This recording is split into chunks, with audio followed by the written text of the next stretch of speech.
Hello, and welcome to another episode of the Power Within podcast. I'm your host, Laurie. Today, I am super honored to have the wonderful Mrs. Lucy Bernas join the show. Lucy is one of the strongest, bravest, and kindest women I've gotten to know over the past few months. She's had an incredible journey and she's been through a lot, and she maintains so much positivity, kindness, and love for everybody. She's the kind of person that everyone should want to inspire to be like. She is beautiful inside and out. And today we're gonna talk about her journey, how she discovered her cancer, and then all the surgeries she had to go through, and all the hope and love that she brought to everyone along her journey. We're going to talk about her baking, and anyone who's gotten to experience any of Lucy's baking knows that it is such an absolute joy and wonderful, beautiful, tasty treat for them, and she put so much love into that. She won her Mackenzie County Farmers Heart of Gold Award, and I can't think of anyone who has a bigger heart of gold than Lucy. I hope you guys love this conversation, and I hope that you get a lot out of it. She inspires me, and I hope that she'll inspire you all with this conversation. Here we go. Hello and welcome to the show, Lucy. I feel so blessed to have you on the episode today. Getting to know you these past few months has been such an honor. You're an incredible woman, and I'm so thankful that you decided to come on the show. Well, I am very honored and humbled that you invited me to be your guest. This is different. I definitely knew I wanted you to come on. As soon as we started talking and I was planning this, I was like, oh, she's someone I would love to have on, because you've been through a lot in your life and you are really remarkable. You are so kind and you are generous, and you don't pity yourself. You are strong and independent, and just your heart is amazing. And it really touched me in a big way. So I'm so honored that you would come on for me. Well, thank you for inviting me. So I want to do a little bit of a backstory on this. So you had sent me some articles and things like that, so I was able to read up. And in 2014, you thought that you had a sinus infection. And it was really bothering you and causing you pain. So you encouraged your doctor to give you some further testing. And she did that, and it came back. She had you come into the office, and it turned out to be stage 3 squamous cell carcinoma, which is cancer. How did you deal with that, getting that diagnosis, and going from thinking it was just a sinus infection to such a big diagnosis? Well, when I know she gave me 2 weeks, 10 days of antibiotic, and my dog is the one who keeps jumping on my lap and lick on my left side of my face. So I said, something's not right. So I called my physician. She was in that paper, Anita Peterson. She's my primary doctor, and she said, what do you want me to do? I said, can you check an MRI, because they can give you a radioactive sugar. And so I had an MRI. Within 24 hours, the radiologist called her, like, she needs to take this further, because this is cancer. And we didn't know that it was squamous cell carcinoma after 3 months, because she had it scheduled with ENT in Bismarck. That's 3 hours away from here. And I said, I had a trip to Italy, and I'm not missing it because my ticket is non-refundable. When I get back from the airport, I'll go straight to that doctor. We'll set up a surgery. And whatever I planned, it was all in God's plan, and it worked out. Then he could not do surgery until October. And when I had surgery in that October, I went in at 5:45 in the morning. I didn't get done until 2. When I woke up that night, I just looked at him and I said, tell me, how much in depth you had. And he said, the palm of your hands will be covered. Half of your face is full of mass. I said, what do you mean? He said, it's full of mass and we'll find out on your post-op. A week later, I went in for my post-op. Then that's when I got diagnosed with stage 3 squamous cell carcinoma. I said, it's a good one. I said, give me the good news and the bad news. And he just told me, that's it. I said, okay, it's good. It's curable. How in depth? And he said, I can't tell you until I send you to an oncologist with our team through the hospital. I can't mention the name. So I meet them all the way to Grand Forks, head and neck oncologist, and we did all the tests and everything, and we head on. And I said, okay, give me a week to do the study and research who they are. And they were stellar, except one of the head surgeon on head and neck. He was the one I could not research whatsoever, but the 2 oncologists did. Part of the team, I know they were stellar as a physician, surgeons. And when I find out I had the surgery December, we agreed the day before, this is the plan, 12 to 14 hours, take the cancer out, have the surgery, harvest from my femur bone to replace my cheekbone, because the cancer, they took out the left side of my roof palate of my mouth, behind the orbit of my eyes, and they tried to save my eyes, my left eye, and they put a titanium mesh on my left eye to save it. Well, my own body rejected it. Within 24 hours, I was having infection and hematoma, and they said we need to roll her back in. So they had to harvest it. And on December 24th, that morning, they had to harvest all the transplanted. Instead of stopping, he died. He just assumed right away that I was okay with it and start from knee all the way down using my bone and to stay with us. And that's how he just keep on and on. And the third surgery, I was in death because I was in surgery for 24 hours, 32 minutes.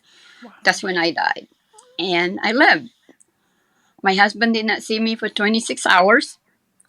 That's when I said it's have to stop. And they could not stop the surgery because they had to take all the transplanted or I'll die of infection. And when we did that, I could not speak anymore. So I told him, it has to stop. And I said, all narcotics, you stop it, because I don't know who I am. I don't know who this man is. And so the 4th surgery, they had to call my son to drive all the way in the blizzard to South Dakota because I might not gonna make it.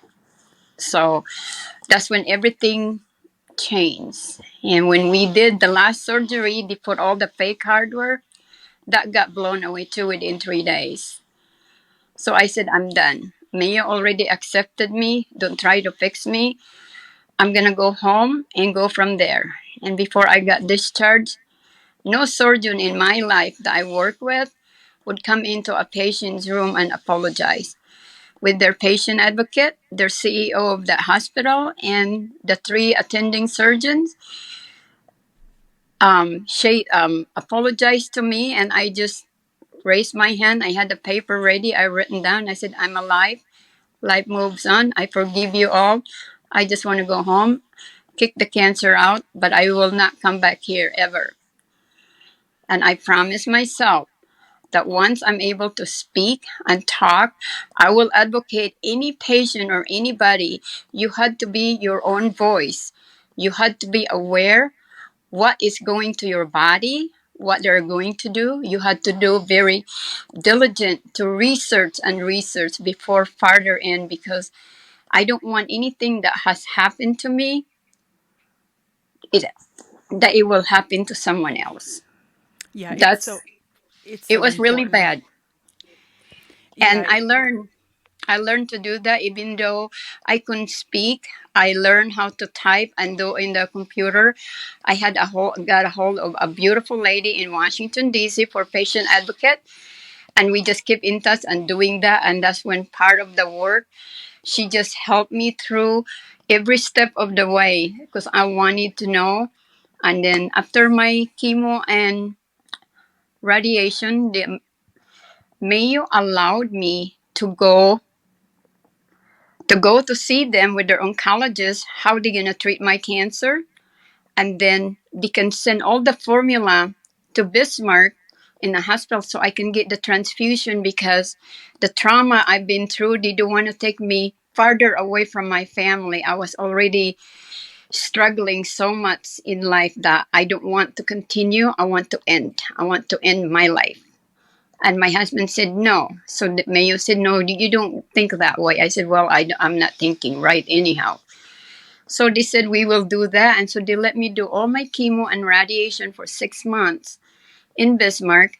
I did that because I had to do the everyday chemo 3 days a week, and it knocks you down because the first day of treatment, like on every Monday, is a 7-hour treatment. It knocks you out, and then you got to take that poison out of your body, that when you go back to your room, and after my chemo I had to go a radiation for 15 minutes. So that's an all-day thing to do it all week long. And I wanted to do a full force. If I want to go this treatment, I want to do it in a short time. I don't care what I had to do, but I will promise I'm going to keep going. And they let me do that my way, because I don't want to do like you do every other day treatment. I wanted a full force. Once I'm done, I'm going to go to Mayo and we start reconstruction. And they all agreed with it, because I said I had on my right mind. I'm quitting everything out, but I need to learn on classes. And Mayo has a department where you can do a homeopathic and you learn the education. I said, I want to get out of pharmaceuticals if I could. And they said, it's your wish. We will try and help you and accommodate you in that. And when I went to Mayo, I did I think it was 6 months on my hyperbaric treatment, with the classes of learning what kind of medication without the pharmaceuticals to control and help the pain. And I won. I was so impressed with that when you had sent me a couple beautiful videos from the Hope Lodge and from the from our interview from the Hormel Foods, and when they there was a beautiful in the Hope Lodge Vimeo that you sent me. There was the lady who was doing the interview with you. She said, Lucy was put here in the Hope Lodge. She brings hope. She has been a blessing to all of us. And I I had tears coming down my face, like, because I've gotten to know that, and you are. And I was so impressed because she talked about when you first came there, you you did not want to take the pharmaceuticals, the pain meds. You wanted to do it normal. So you would, I thought it was so cute. You asked her if you could go and organize the kitchen at night, and you did Yes. that to help with your pain. Now, I know cooking and baking and organization has been vital in your recovery. Can you share a little bit about that and how you came to, is that something that's always helped you, or was that just something that helped you when this started? It just helped me when it started. When I was on my chemo treatment in Bismarck, and so my husband had to work to cover our insurance. So he comes and visit me because it's 3 hours away on Friday, and bring all my grandchildren so I could be there. And so at night when I couldn't sleep, because when you're on steroid, having chemo, they give you steroid. The first treatment is they give you the really heavy dose of chemo, and you had to give yourself to relieve it, and you're in that bathroom all night long. So, and in between, I start organizing. If I'm not in the bathroom, I'll be in the kitchen. So how is that going to work? And there was nothing in the kitchen because I couldn't cook. I had a feeding tube. So I'm just looking at the stuff. I said, why can't I cook? I can't clean because of this. I said, I had to change ways of this. So I told my husband, next time you come here, I would like you to bring me pots and pan, and I'm just gonna do anything I can do, because I think if I could be in the kitchen and just staring at the stove, I was fine. I could relieve the pain, and that's when I started. I mean, I know how to cook. Well, I didn't really know how to cook. My husband was in the service. I was a dairy farmer's wife, and then he got into the service, so I went along with him. And it's like, what would I do? Doing nothing when my mother-in-law is the one who cooked. I can't boil water. So I went for culinary arts. So I learned how to cook um, Italian dish, any American dish. I could do that, but I could not cook for anything else. I've never been a baker because when you go on culinary arts, you have to pick which one you would like to do. I don't want to do pastry because it's hideous. And out of the blue, I just learned how to be patient and I learned how to bake. I just go on Pinterest. Pinterest is my life. Well, I Google it. you are excellent with it. Anyone who is listening who's been fortunate enough to get your baking knows that it is wonderful. And I was going through a little bit of a rough time the first time that you sent me a package, and I was so emotional when it came in, and oh, Lucy Was makes it this good?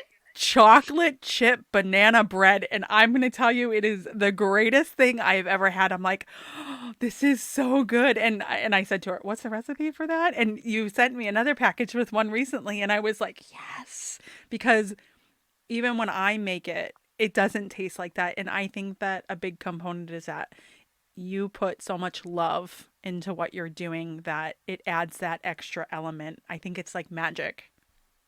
Well, see, when I'm prepping the food, I don't do measure. I go by how the texture. I don't put them in the oven. I had to pray over on anything I do. Everything I do is I had to have God next to me. I mean, I talk to Him every day, right next to me. My husband said, "I'm, I'm more, I'm more communicative to the person that is not visual because I could always talk to Him and He can calms me down when I'm frustrated enough. My husband knows me well. He hand me my Bible. That Bible calms me down and it brings me like, oh God, sit next to me, and I start talking. And He was the one who kept me alive when I was in the hospital in the other facility because He must have a purpose for me why He brought me back on this earth twice. That's all I could say is He had something to do with it. My husband thought he lost me, but I fought it. It's just I see the light, never cross it, but I know I see how beautiful. If I'm with God, it is so beautiful. I see it. I will not have no regret. That's really beautiful. And has where you're talking about God and you know how that's been so important for you, has that been something that, you know, your faith, has that always been something that you've carried with you that's helped you through even before this journey, or was it really magnified in this journey? It magnified more, but I was born and raised Catholic, and I was never vocal. And all the people that know me all my life, I'm 61 years old. I'm very religious human being. I'm very quiet. But ever since I got sick through my journey, when I speak to other people, they said, Lucy, why don't you do this? I said, no, I won't do that. They said, no, share your thoughts. You can minister. Some of the other people are struggling. It might help them.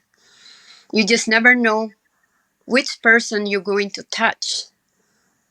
You want to try that? And that's what it started. And now I'm not afraid to speak up or like when I'm all alone, when I'm in the hospital by myself, I go on my phone and you see so many beautiful quotes that it just blend right in. It pop right up. I save them. I just look at them. It's like sometimes they don't put the author in there, but sometimes I just screenshot and I save them into my phone because it's very handy and sometimes it may not fit to me, but it fit on other people and it's inspiring. It well, you're very inspiring, and you do use your social media to share a lot of positivity, which I think is really a wonderful thing in this world. And not just on social media. I mean, you spread so much positivity when you were like, you know, God kept me here for a reason. And I went back to, just that video. You give hope to so many. And the all the articles I've read and all the videos I've watched, people talk about, oh, Lucy, she's so outgoing and she's funny and she loves to talk. And everyone who's around you, and I can see it in the videos and things, you make people shine because you shine and you put so much good in the world. Yeah, she's still my really good friend. She's the manager at Hope Lodge. And when pandemic hit, they moved her to Ronald McDonald, and we are still friends. And most of on that video, I am free to go into their home. They accommodate me. They are my family host, and I let them use my platform to help raise money so we can help other people, because everyone had hard time. Like, when I'm having a hard time, strength our faith, we can really rejoice when we go through hard time, because I have discovered a special secret, you know the form of a passion, like I'm baking. I can do this. I can lift others out too. You don't have to be in that little corner, and I'm still in my little corner. This takes a lot for me to do, like now and then, being on, like we do a live chat, and then would actually, when Graham talked to me, I thought I was going to have a heart attack. I was like, he picked me. I don't know how to use this phone. But it just, my husband said, just do it. Just do it. You don't have to look at the camera. You're looking at your phone. There's no lights here telling you, ready, set, one, two, three. Because when you're filming, when I do all that stuff, when they want me to do, Hormel hired a crew from LA and then to write it for that little short of story with my story exchange that they will donate on my behalf for 5 years to Hope Lodge and to American Cancer Society. I exchange you with my story if you pledge and help so other family members can stay at Hope Lodge for free. And that's how I got that sponsorship. Well, it's a beautiful video, and I'll have to include it in the show notes so people can see it because it was beautiful. And I know that you also, you are very giving when it comes to, like you mentioned, that was done so that they could give to Hope Lodge and the American Cancer Society. And I know at the holiday time, you also do a lot of beautiful baking that also goes for fundraising money. And can you share a little bit about that and why that's important to you in your community? Well, there's a lot of people are struggling, and sometimes they are unnoticed. Like, for example, our first responders, when this pandemic hit, they work so hard. And also, our deputy, our police officer, the mailman, they're not being acknowledged or how hard they work. They're always left behind. Even on summertime, all the seasonal city park worker, I just drop them big plate of trays just to be grateful that our parks are so maintained so beautifully. And they like look at me, who are you? I said, I'm good. And then sometimes I just had to bring, their superintendent, their superintendent, that I'm good. I'm doing this because a lot of people donate the stuff, because when I am really struggling, I bake middle of the night. My husband just said, "Let's go, let's get up." He always help me get up because the bed is so high. He had to help me get up and then bring me to the kitchen. And then when I can focus, he goes back to sleep. And the majority of the items that I cook and bake are all donated. And there is a couple churches are so big in here. Any function they had, they will give me a month notice. This is their activity, and I serve for 300 or 400 for after the service, and I'll do that for them. And I bake and I make them meal. I surprise the library when they had a book reading with all the little children.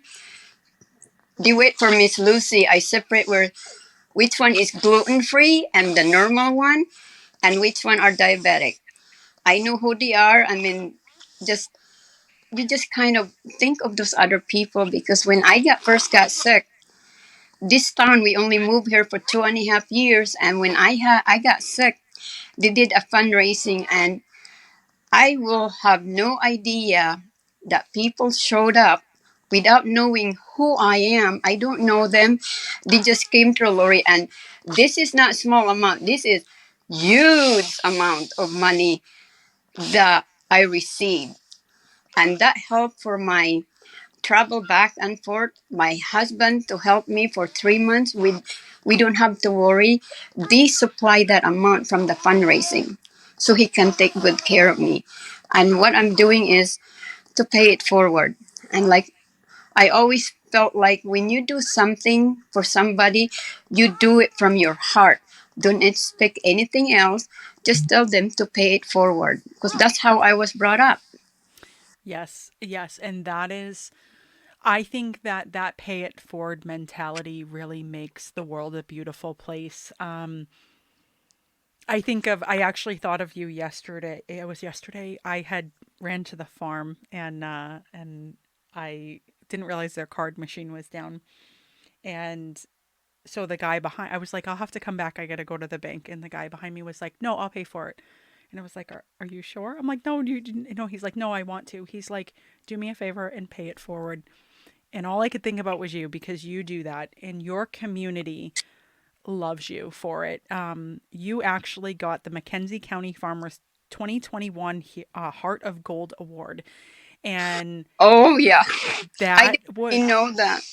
yes, and that was a beautiful, the article that they wrote about you really summarizes what your community thinks of you. They love you, they appreciate you, and they know how much you do for everybody else. And that was a really, it was just such a beautiful thing to read, to see that everyone adored you and appreciated what you give back to everybody else so much.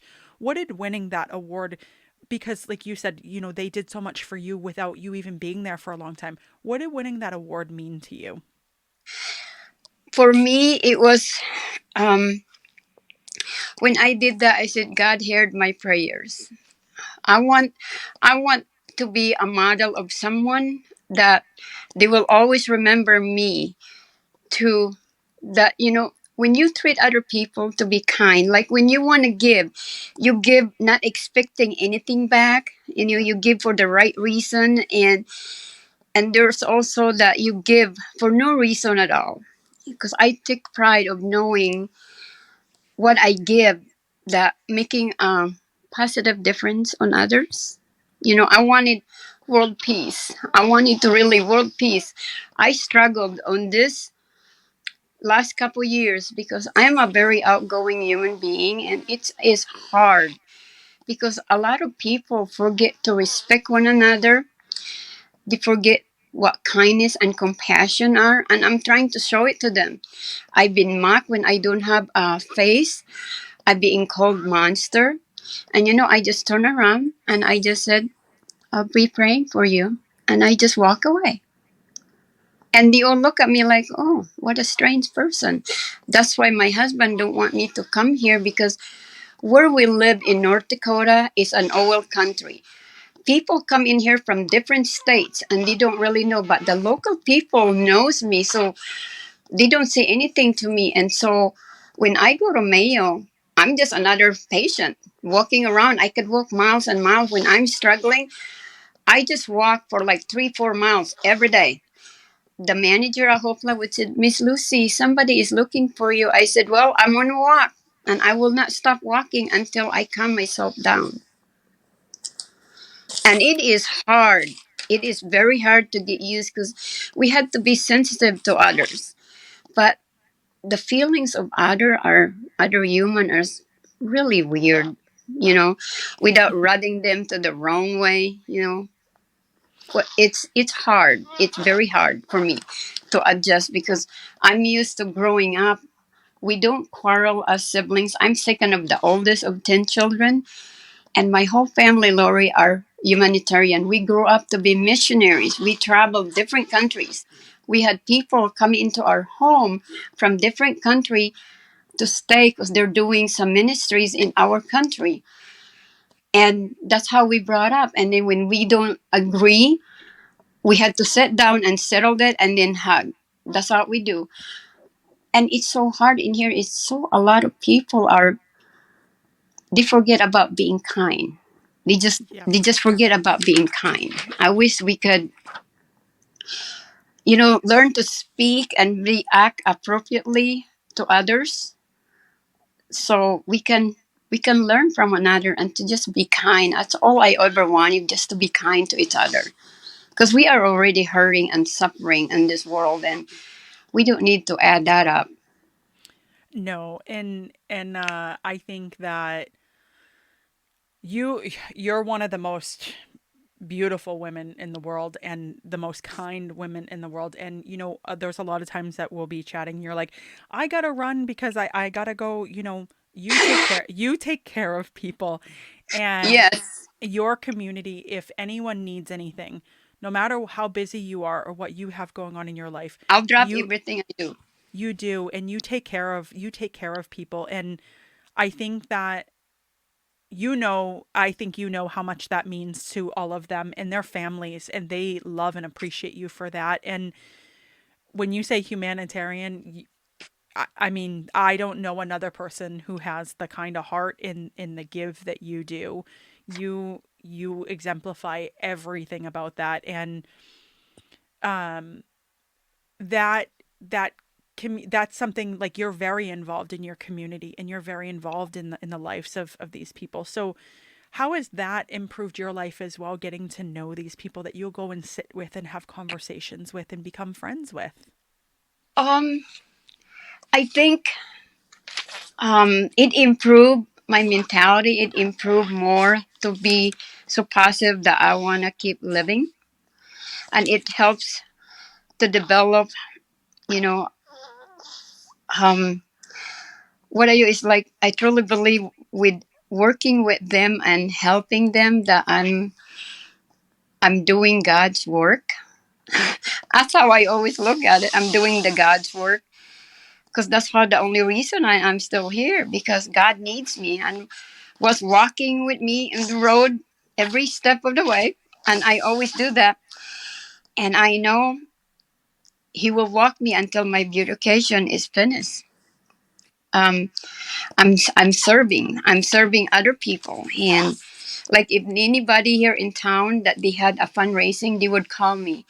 Can you do this for us? Can you help us? Sure. I mean, I just lost a client, and family struggled, and they said, "What can we do?" I said, "I had an idea. I can cook a big meal. Instead of you going to a restaurant, I'm gonna serve you, but I need to ask help. I need 4 people. I'm gonna make you feed 50 people. I can do the main meal, and everyone makes the bars, and then we'll meet in this place, and how's that?" And then they said, "Oh, you already figured him out." I said, "Yeah, God speak to me, and I'm making the meal." Just like that.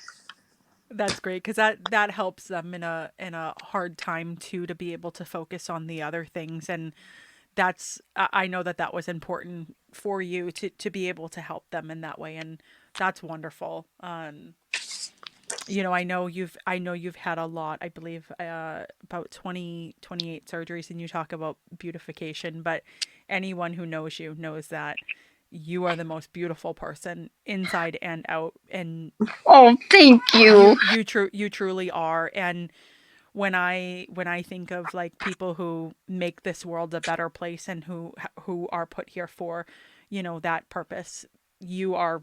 I think you might be at the very top of the list, because you give and give and give, and, like you said, you expect nothing in return. When I think of what you were talking about, I know that you really like Graham and his work, and the authentic giving. That's you. That's you. That right to a T.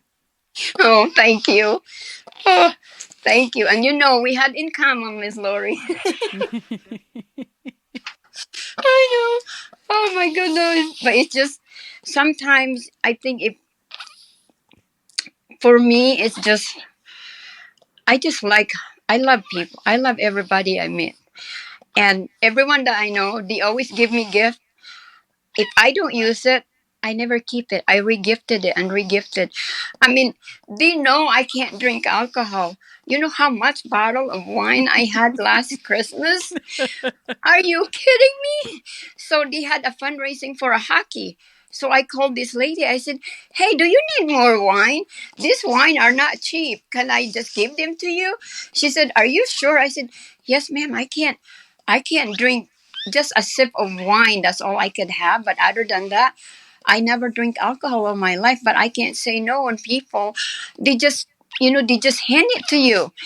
And so instead of keeping it to myself, I regifted it, and everyone knows sometimes I never like material things as a gift, and they keep gifting me, and I regifted, and they all know. I said, you're just wasting your money because I will not really keep it if I have no good to use for myself.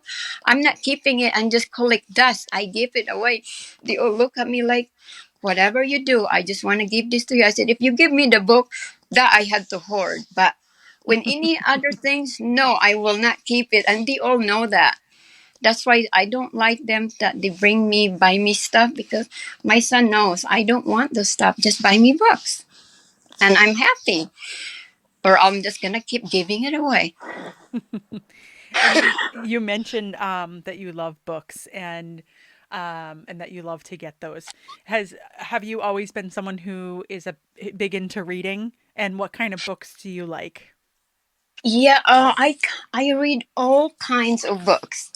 And so what happened is, growing up, my mom always bring us to the library once a week. And so I learned to just reading a book. And the book that I read right now, I had the Stasi Eldredge. I read that early this week, Defiant Joy, and then Where I Am by Elizabeth Catherine Clark. And the one I just finished reading is The Amazing Grace with Cabin, Pinto, and Armstrong. Um, Imagine Heaven. Oh, John Burke. It is. I reread that for the fourth time. I So just that's like one to of your read books. favorites? Yes. Oh, my main favorite. You know the book. You know. You know the book I like. We share that book. I love that book. Yes. And if anyone doesn't know what book she's talking about, her and I have talked about Find your truth. Find Your Truth by Wardle, and we've shared what that's meant to both of us in our lives. So it's a wonderful book, and I'm sure most of the people have it, but if not, definitely get it because you won't regret it. Nope, you don't regret it, and it's a beautiful book to have. Yeah. It's really a beautiful book, but it's the one I just finished a month ago, Life Force of Tony Robbins. I followed him since 1985. My aunt invited me in California. Said, we'll go to watch this guy. She calls it this guy. When I look, it's like, oh, he's a giant. He's a giant. And I was 5 months pregnant. I was like, he's a giant. What are we doing here? And he speak. My heart just like, okay, I'm going to continue following him. And to this day, I still follow him. I got all his books. And I also follow his wife. Before they got married, I followed Sage now. I just love a lot of Joyce Myers. Also, I always listen to her.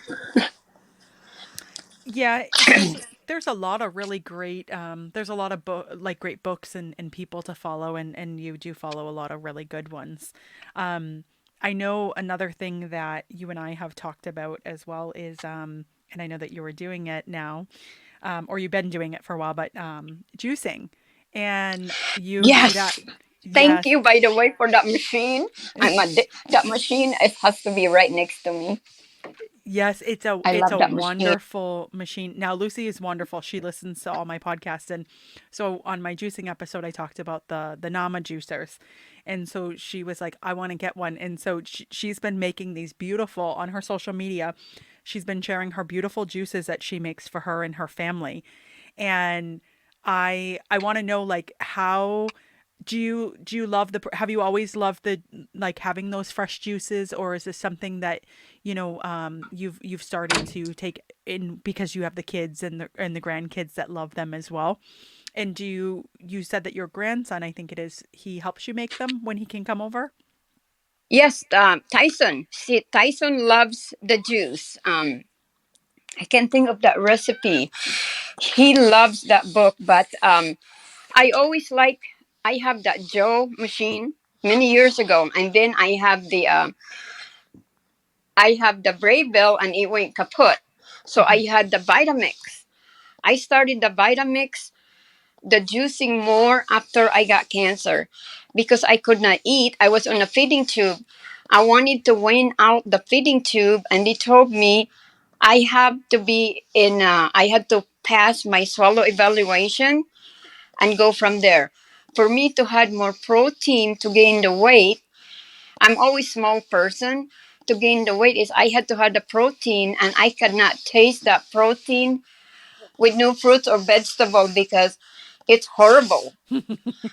So Yeah. somebody said, Lucy, invest a good machine. So somebody was very generous and bought me a brand new Vitamix. Who would do that for a person?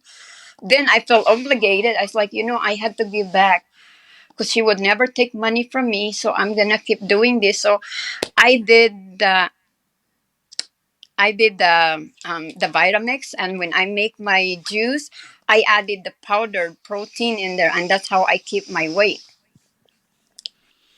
And you're able And to get now all I of your had this new nutrients. machine. Oh my lord, thank you very much. I loved it.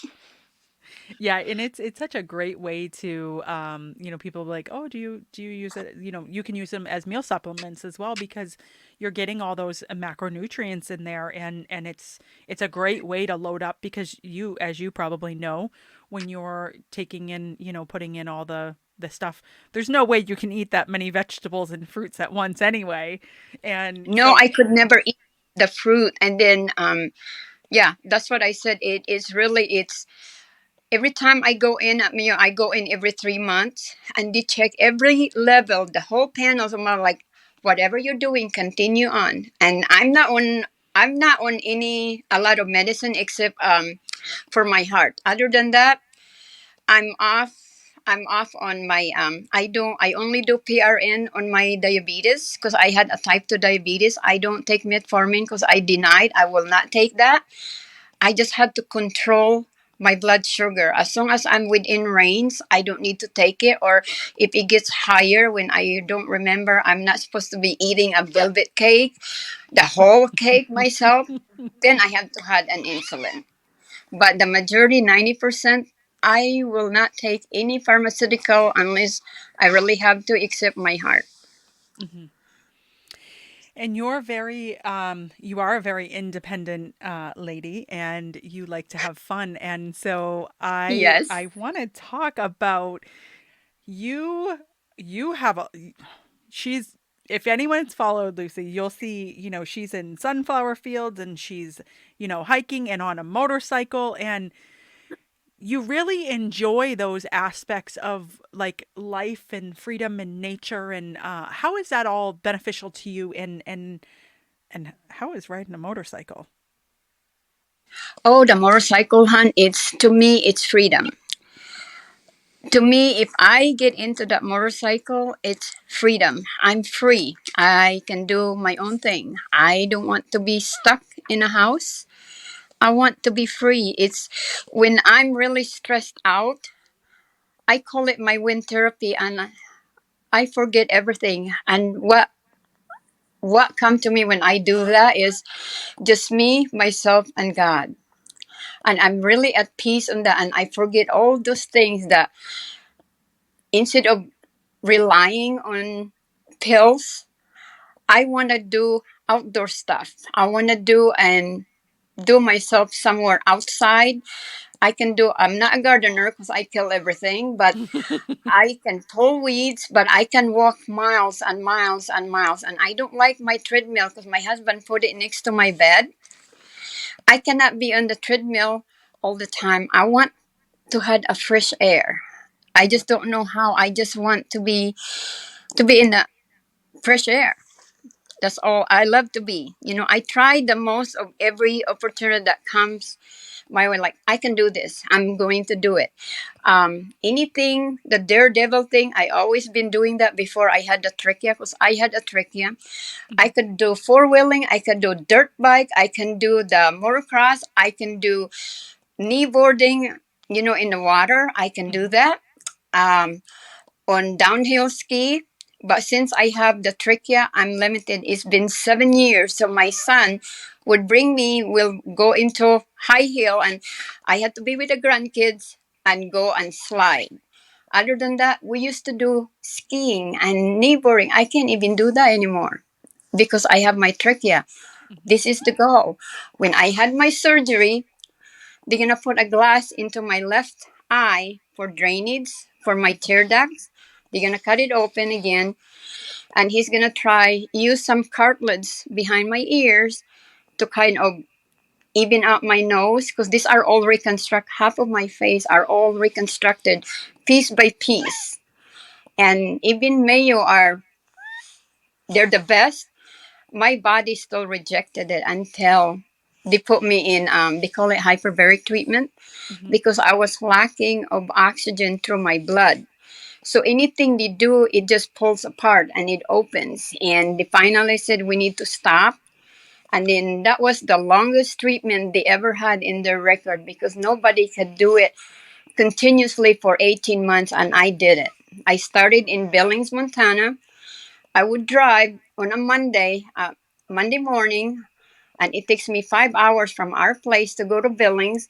I get into the chamber, and then I rest. I stayed at a friend's house in Billings, and then I get done on Thursday because it was 4-day treatment. I get done on Thursday, and then I work on the weekend so I can keep my insurance. And then I did that for 2 months, and when I had enough, Mayo said, I think you're ready, and you got to move back here, and you're going to be here for a while. Because we were told 3 to 4 years. As long as I'm patient enough, 3 to 4 years, I should be done. Pandemic hit, I'm stuck. Yep. I can unstuck myself now. Yeah, and I know you had a roadblock come up recently when you were supposed to go in for Yes, another surgery. it was And all in God's plan. And, I was so excited to get this done. And it's like, well, what's another 2 months? So come next month, here I am, and I'm going to be doing it. And he said, I'm going to keep you overnight. No, you are not going to keep me overnight. I'm coming home. Because they don't have anything to do with me. I mean, everything my surgeon would tell me, oh, we need to get a home care for you, a home health to come in. You had to learn to suction yourself and all that. I said, bring me the RT. I'm going to show her how to do it. I know how to lavash and rinse my throat. I know how to do this. I know how to do that. And they're all looking at me. This is not by speaking, by writing, because I couldn't speak. And they're looking at me like, I said, I'm going to prove you wrong. I said, I don't need anybody to come and change me or my dressing. My husband can do my dressing. I can do that for myself. And they're all just like shake their head like, there's no way. I said, no, you don't want to cater me. And the same thing when they tell me 9 to 12 days in the hospital after a 12-hour surgery, 12 and a half hours with I call him my genius. I look at him and said, no, you want me ICU for 2 days? That's going to happen. Without even 24 hours, I was moved out in my room. The 5th day, I woke up and got discharged. I proved him wrong. I said, no, it's mind over matter, and I'm going to take care of myself at home. I can do this. It's only 2 hours away from here where I'm staying, and I can be healed a lot better in my home than a hospital. yeah. And they let me do that. And then every time they come on, they said, how do you do this? And that's when he nicknamed me his angel. Because nobody walk out after the massive surgery I have, and I walk away. I said, because I believe in him, God was with me. And I don't take narcotics. Yeah, it's No, unbelievable, and it's really admirable because I'm sure that it's not easy, and no, you it's really are not. you are an angel. It's not easy, but it's 2 days prior. I had to be honest. 2 days prior my surgery, we drive, and then my husband will bring me to the chapel. He gives me 4 hours. I go to the chapel. I go to the meditation room before the chapel. And then I would sit there and I just pray my heart out. And then my mind is set. So when I get back to our room, we don't talk about anything. I just read and look at my scripture. And I had a daily devotional, and I had a lot of notes that I accumulated for all of my surgery. It's all in a binder. Well, I just purged 9 journals. Now I'm back to 12. So there's so many things, which one I need to do. I have I call it my scattered brain, my nice brain. Everything is labeled. And that's where the book I grab. And then I just start putting, mind over matter. And then I line up all my essential oil, what I need. And then it's all in a container. Day 1 of surgery, D2 of surgery. And it's all marked what I take. And they all allow that to me. They don't have to give me anything when I'm in the hospital because I do it for myself. That's They let me incredible. do that 7 years ago, and they will continue to let me do that because I don't have no narcotics. That's why I could go home right away. And they truly believe, because if you use homeopathic treatment, you heal a lot quicker. You're not tired. They want to know, where is my energy? I said, because God is with me. I prayed for him to give me the strength. When I woke up first thing in the morning, I said, God, thank you for giving me my gift of life. We can start a good day today. And you just have to look very positive. So when I go in, I had to do a lot of prayers. I had to clean up my mind. It's all my mind is set for this surgery and nothing stopping. And that's why I was so heartbroken when it got canceled. But that's okay. It was all in God's plan. Yeah. Well, I'm looking, I know you're really looking forward to having this next surgery and having that done. So I want to wish you all the luck in that. And Well, I'm thank you. so I'm so I'm so blessed to know you, Lucy, and you Oh, are me too. incredible and strong and wonderful, and I think that everyone listening to this podcast is going to be so inspired by you. So thank you for all that you do to bring so much inspiration and hope to this world. Yeah, thank you. Like, how when the way I look at it, I talk to God all the time, and then, He promised us that we would get those things that we ask. If we ask in prayers, if we believe that God will give them to us, faith and trust go hand in hand, and I truly believe that, and I always have that in my mind, and with the support of like you, and I meet so many amazing humans through the social media.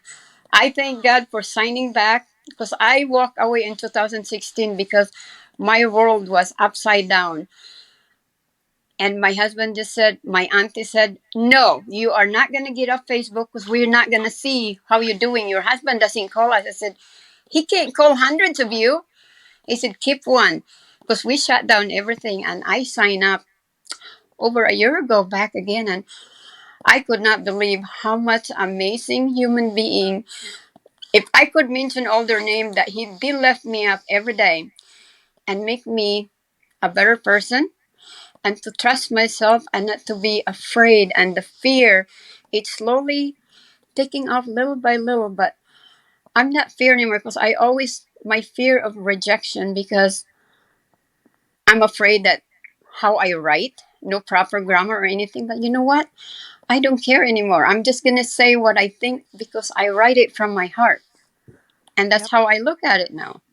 But Yep. before, I was always wanting validation, like they need to be accepted me, because long time ago I did my very best to be included in a group, but being a minority was really hard. And they said, how do you learn how to speak? I said, I maybe have an accent. I could speak 3 different languages. I said, my sister can even translate for you because she speaks 8 different languages. But why you never invited me into their group? I'm always sitting alone in my desk. And that hurt me the most. I said, I don't need this kind of people. I'm going to walk away and go somewhere else. And I did. Well, you've But been a it takes a blessing. lot of learning. It takes a Yep. lot of learning to walk away from that. And me being sick, I learned a lot. I mean, I learned so much that, it happens for a reason. And I learned. Yep. And we just had to keep moving forward. And I don't hold grudges on people. I just keep moving forward. I may be angry at one time. The next day, it's a new day. I never look back. Because if I would look back, I would not be here to this day, because the person who started on my face at first, for the first 2 years, Laurie, it was hard. I mean, hard. I don't want to look at life.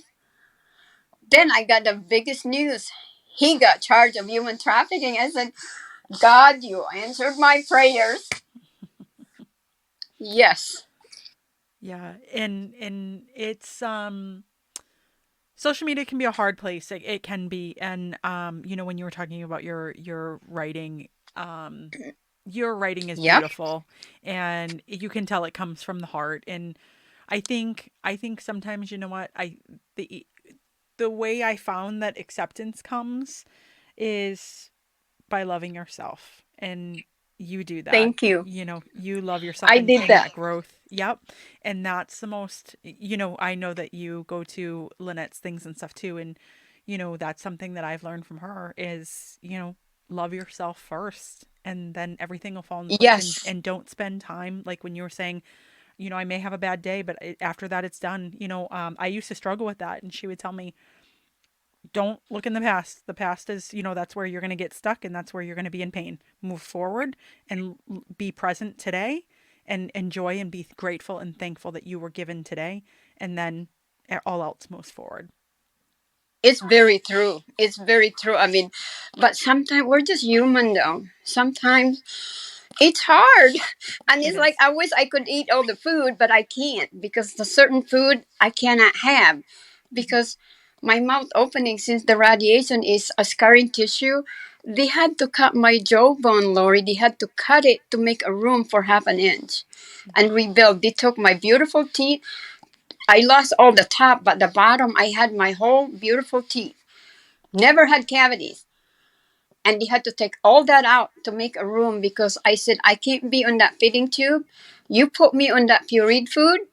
No, I'm not going to do that. So all the dietitian and my surgeon had a sit down with me, and he said, you do your research. We'll tell you where to do and research, and you give us the plan, how you want your life to make better. Within 6 weeks, I had my plan. I gave that to them. And my orthodontist said, she did her research. We're going to full force and go ahead. And we did it. Mm-hmm. And I will not allow them for me to be on feeding tube or pureed food all my life. So I can eat baby bite size. It's still a quality of food. That's why I'm addicted to juicing, because I could add all the protein powder, and I'm alive, and I'm very hyperactive human being. Mm-hmm. I don't know where I get my energy, and I always said it's God who's giving it to me. I just love him so much, and he's And always be part of my life. The rest of my life, he's right next to me, all the time. yep. And he loves you right back. He loves you right And I back. thank you so much. I'm just blabbing myself here, but I apologize. But it's just, I'm excited in some ways. Oh, I'm so Looking up grateful. next month, I'm gonna go and finish my beautification. I'm so excited.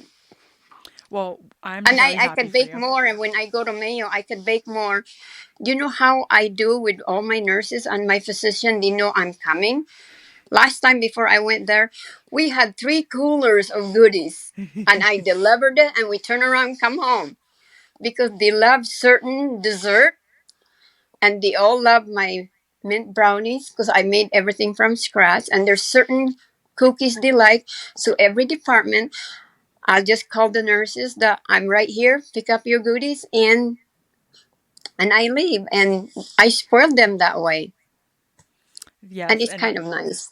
I'm sure that they love it. It's amazing. They do. And I want to thank you for all the good that you put in the world, and bring to your community, and everywhere that you go you touch people. And Well, thank I'm you. Yeah, not a problem. I'm so grateful for you. And I know that you are going to have your surgery next month, so I want to wish you the best, but know that you are already the most beautiful person in the world because you have the most Well, beautiful heart. thank you. So, Thank you, thank Laurie. you. And thank you so much for coming on the show. I'm so blessed to have you on. Thank you.